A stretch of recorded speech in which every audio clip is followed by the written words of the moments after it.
Hey ho, we have another relationship advice story. This is about a woman who is having trouble with a creepy guy. It's a scary situation. Don't forget to like and subscribe. This story is titled, How Do I 22 Female Break It Off with This Creepy Guy 24 Male. I feel silly writing this because we've only been talking for about 2 weeks. If it was any other situation, I would just tell him we didn't have chemistry or something, but this guy is seriously scaring me, and I need to figure out how to end this properly. We started off just talking on the phone and he seemed nice, so I went on a date with him. I got some clingy vibes from the start but thought that maybe he was just nervous, excited. There were some red flags. He talked a lot about himself, believes he looks like a Greek god or something. He also claimed to be a genius and that he was never wrong. Told me that all his previous relationships just fizzled out, but that his last ex was a psycho. I didn't press that, but it concerned me. Despite this, I thought he was funny and seemed nice enough to give another shot. I assumed his self-absorption was ironic or sarcastic, but I realized later it was not. We went on a second date and he came and picked me up from my house, which is where things got seriously weird. He texted me asking for my address, and when I sent it, he said, "Ha ha, now I know where you live," which was bizarre, but I brushed it off. On the date he told me that he showed all his friends, family, and co-workers pictures of me and told them all I was his dream girl. That I was his everything. Told me he pictured a whole future of us together with kids and a house. He also said that his dad thought I was very attractive and wants to meet me.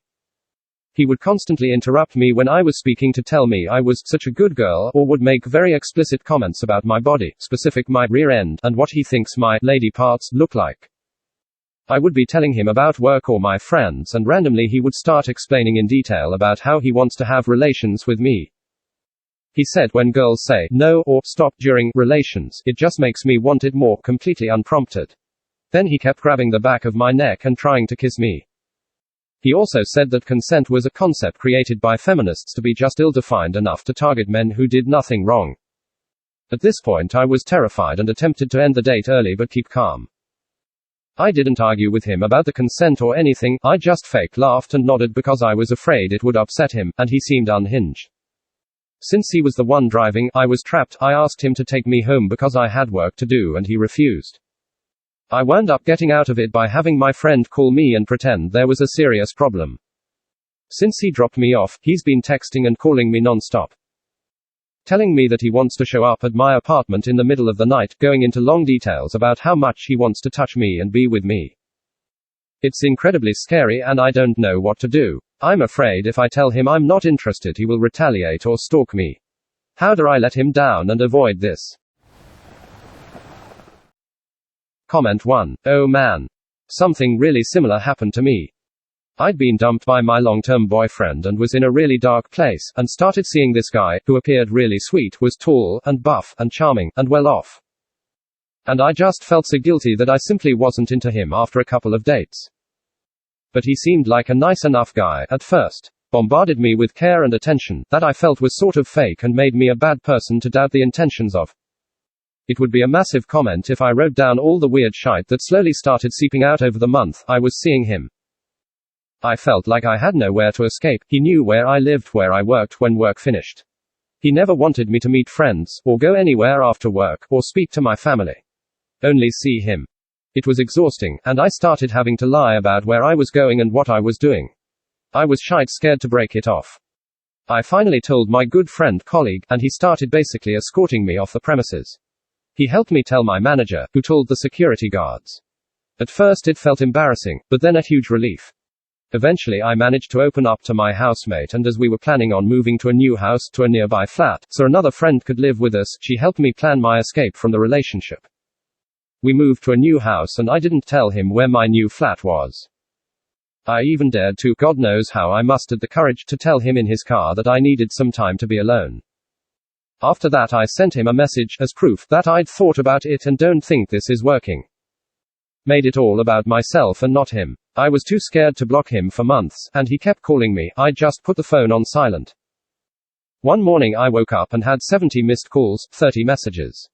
He pretended he'd caught an STD, and when that finally got a response from me, he screamed gotcha and told me he knows I'm there. I told him he's scaring me and needs to leave me alone. Anyway, he never did, and this kept going for months, eventually growing more confident as I hadn't been whacked yet, and his messages became rarer and more simpery. I blocked him on everything and never looked back. I still get heart palpitations just thinking of him and his ghastly grin. I never go anywhere near the part of town he lives in. I'm terrified of running into him at parties. Genuinely, these people are bewildering and pathetic and terrifying all at the same time. They're basically beyond reasoning. Comment 2. Whoa, yeah, that's terrifying. I'm so sorry you're in this situation. I would say your best bet is to let him down nicely, but don't give him room to think this may still work out. Maybe have a friend stay with you for a little bit if you live alone. If he tries anything, I would call the cops on him, or maybe just threaten that. I'm really sorry this is happening to you. There really are creeps everywhere. Comment 3. Sorry this happened to you. Similar situation happened to me in college. We went on a date for Valentine's Day. I had no plans on sleeping with him that night. Then all of a sudden, because I turned him down, he starts puffing on a cigarette, having a conversation with himself about how he's an attractive guy and he doesn't understand. Red flag number 1. Like a dumbass, I went out with him a few more times and I allowed him to sleep over once. A few days later, he calls me in the middle of the night asking to come over. I say no, I have an early class. He shows up anyway, knocking on my bedroom window. I go to the front door, and he proceeded to enter. I tell him, I told you no. Why are you here? After that night, I knew I needed to cut it off. A few days later, after me not answering phone calls, he shows up again unannounced. This time I was home alone, but my roommate told me to stay in her room while she went to the store. He showed up. Not only did he knock on my window, but he also proceeded to knock on hers, calling my name. She came back while he was there, and she threatened to call her brother, who was a cop. After that, I told him never to call or come by again. He called me a week later like nothing was wrong, asking me on a date. I tell this story to say cut it off before it gets worse, because some guys really can't take no for an answer and never ignore the red flags. Just stop answering his calls, and hopefully he will disappear, but still keep your guard up because I did. Get mace, a stun gun, bat, and pay attention to your surroundings. Comment 4. Report this to the police and ask for guidance. Then on the phone or text, do not reply to this message. We are not a match, and your communications and behavior are scaring me. I am telling you in no uncertain terms, you are not to contact me again in any way. I have spoken to the police already, and if you reach out to me in any way, I will report you immediately. You have been blocked from my phone, text, email, and social media. Your photo has been shared with all my neighbors. If anyone sees you, they have been directed to call the police immediately. Do not reply. Stay far away from me. I do not want to ever see you again. Dog, yes. Self-defense classes, yes. Gun, no. More likely that it will be used against you. Comment 5. 1. If your family lives close by, quietly go there. 2. Inform your friend or any close person about this whole situation. 3. If there is any possibility, please keep the authorities informed or a woman's helpline of sorts. 4. Screenshot every conversation. Record and document everything with the person in a way that doesn't look too obvious. This guy is seriously whacked in the head and extremely dangerous. I guess, if you ghost him, he'll hunt someone else down.